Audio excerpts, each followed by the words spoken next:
I'm here with Andy Chambers at the moment, and Andy and I have been over to Lake Bolsena preparing for the event for quite some time, and but prior to coming over this time, and we've been over several times as well, haven't we, Andy? That's correct, yeah. Just have a look around the lake, check the water levels, just to familiarise ourselves with the lake and the pegging areas, etc.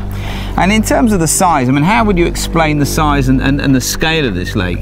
It's vast, obviously. There's a long way round. Just to actually drive around takes an hour.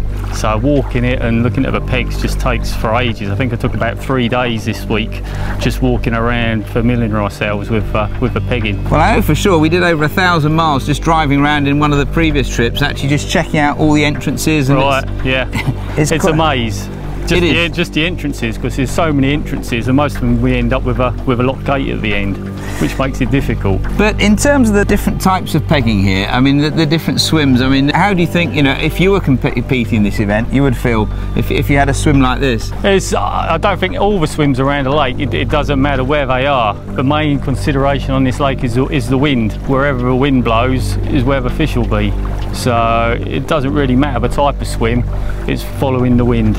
And in terms of actually preparing the pegging, I mean, what we've got the distance markers this year with the range finders, etc., which should make it a lot easier for competitors to understand the limits on how far they can go. Obviously, some parts of the lake are shallow, so they're trying to go out a bit further. But some areas we're pegged are so deep at 250 metres, they don't want to even go half that distance.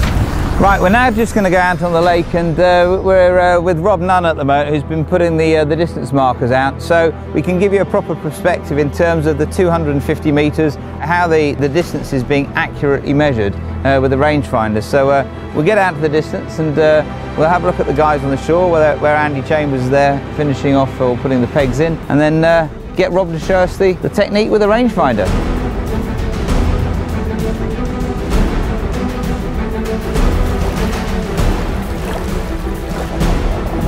Check it. Yeah, we're now on exactly 150. 250, sorry. No, that would be a long 150.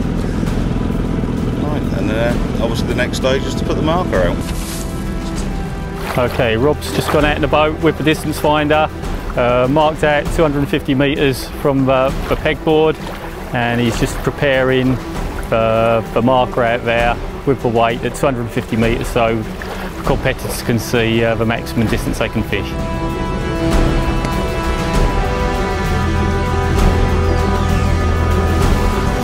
Well, I'm at boat check at the moment, and I've just been coming along to welcome some of the competitors that are going to be competing in the event, and I just came across this boat that's ready for the boat check. This is a perfect example of everything really well laid out. They've got absolutely everything nice and clearly, life jackets, the rope, the bailer, the horns, insurance certificates, absolutely everything's in there. So this is a perfect example of how to get your boat prepared, not just for the competition, but actually to be out in something that's safe. And that's important. At the end of the day, safety comes first. In this area, this is the area where registrations are going to be taking place. The competitors will come in over here, and the first thing that they'll do is check in and finally complete the process of registration in preparation for the event itself. What we've got is SPOMs, which are one of the sponsors we've got. We're going to be using those. The purpose of this at this point is to do the initial draw to decide when competitors are going to come up on stage. So this will be the first draw that they do. Then, having done that, they'll complete the rest of the paperwork, and then that's it.